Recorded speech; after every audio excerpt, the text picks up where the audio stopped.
Powered by the Montana Television Network. This is the Noon News from Montana's news leader.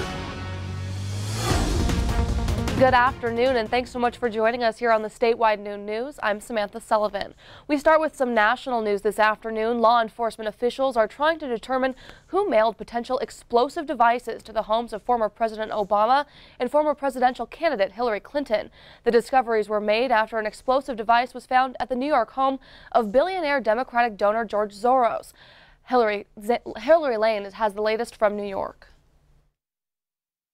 The Secret Service is investigating suspicious packages. One addressed to Hillary Clinton at her residence in Chappaqua, New York, and found late Tuesday.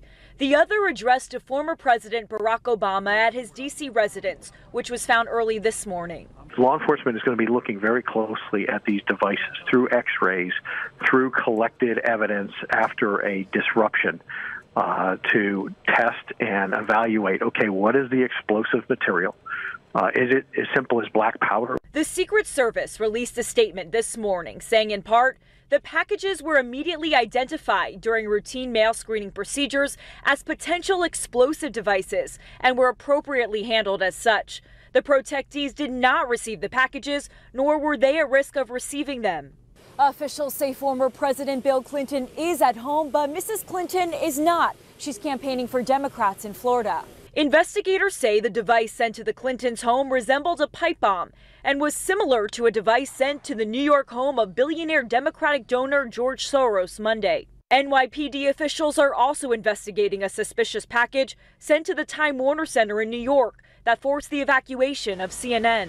We are outside safely. All of our CNN colleagues that we know of are outside right now. White House Press Secretary Sarah Huckabee Sanders condemned the incidents, saying in part, these terrorizing acts are despicable, and anyone responsible will be held accountable to the fullest extent of the law. Hillary Lane, CBS News, Chappaqua, New York. Now, initial reports indicated a suspicious package was also sent to the White House, but the Secret Service says those reports were incorrect.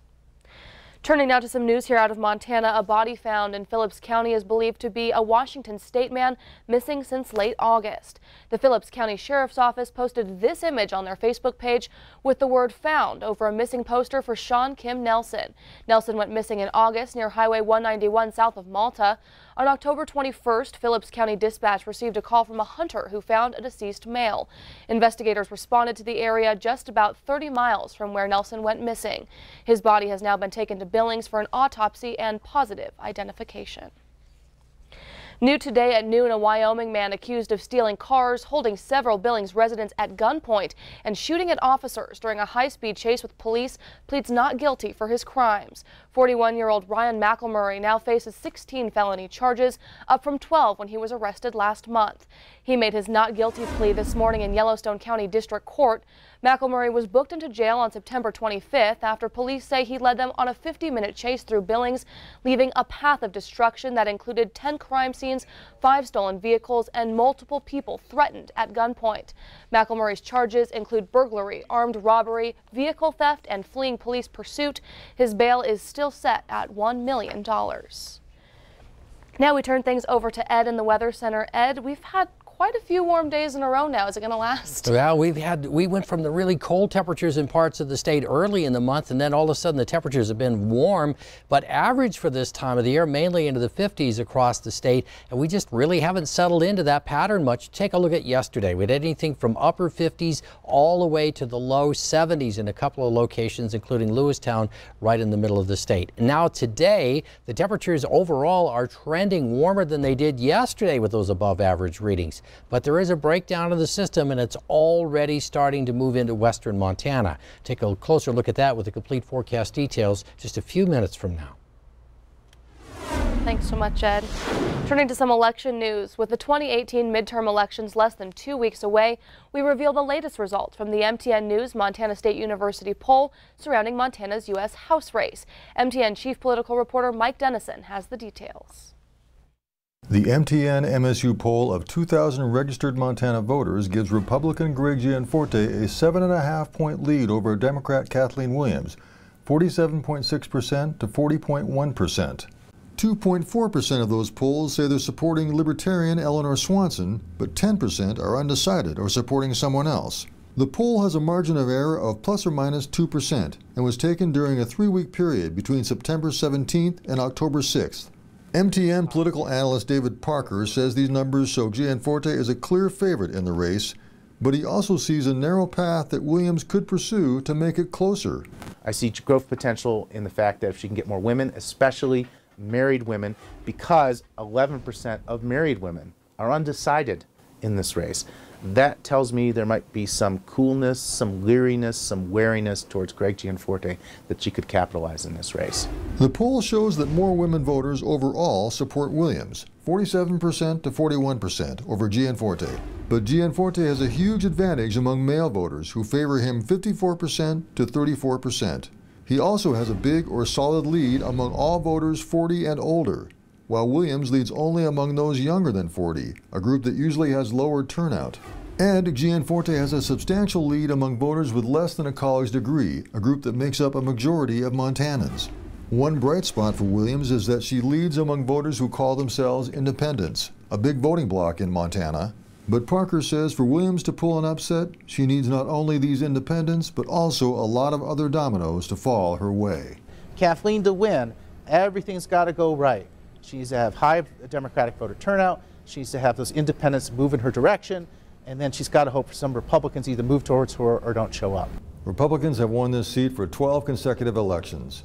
Our poll indicates that streak will likely stay intact, and that breaking it is a possibility, but a long shot. Reporting from Helena, Mike Dennison, MTN News. Next up on the MTN MSU poll, the 2 major ballot issues. Those results will be revealed tonight on our CW 9 o'clock statewide news. An election mailer sent out by the Republican National Committee has an error. The mailer contains instructions on getting your absentee ballot, but the last step at the bottom tells voters that as long as their ballots are postmarked by November 5th and received within 10 days of Election Day, they will be counted, and that is not the case. Ballots must be received no later than 8 p.m. on Election Day, which is Tuesday, November 6th. That means if you don't think your ballot will get there in time by mail, you will need to drop it off at your county election office for it to be counted. And speaking of ballots, statewide more than 110,000 ballots have been returned. If you aren't yet registered to vote, you do still have time. You can register in person at your local elections office up until Election Day. Meanwhile, one of the big tobacco giants, Altria, has put in another $5 million into the campaign against Initiative 185. Supporters of the Medicaid expansion and tobacco tax ballot measure have recently added nearly $3 million to their campaign effort. The campaign over 185 is now the second most expensive campaign in Montana this year, trailing only the U.S. Senate race. Companies against the initiative have pitched in $17.5 million. Those 4 have contributed $7.7 million. The initiative would raise tobacco taxes by $2 a pack to help fund the state's share of Medicaid expansion. In other news this afternoon, 3 more Montana tribes will gain access to a United States Department of Justice database in 2019. The Tribal Access Program for National Crime Information, or TAP, started in August of 2015. The Blackfeet, Crow, and Northern Cheyenne tribes will gain access to the program in the upcoming year. The goal of TAP is to help tribes gain access to national crime information systems for both civil and criminal purposes. The Justice Department will expand the number of tribes who have access to TAP by more than 50% in 2019. Well, thank you so much for joining us here on the Noon News this Wednesday. Coming up, if you're here, it means we didn't win the lottery, but somebody is waking up today a billionaire. A single winning ticket was sold for the Mega Millions jackpot. We'll have more on that when we come back.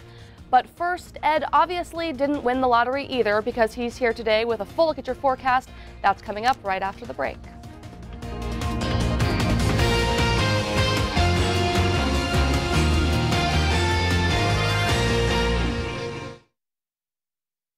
You're watching MTN News with Samantha Sullivan. Storm Tracker weather with Ed McIntosh, and farm and ranch news from the Northern Ag Network. This is the Noon News on Q2, Montana's news leader.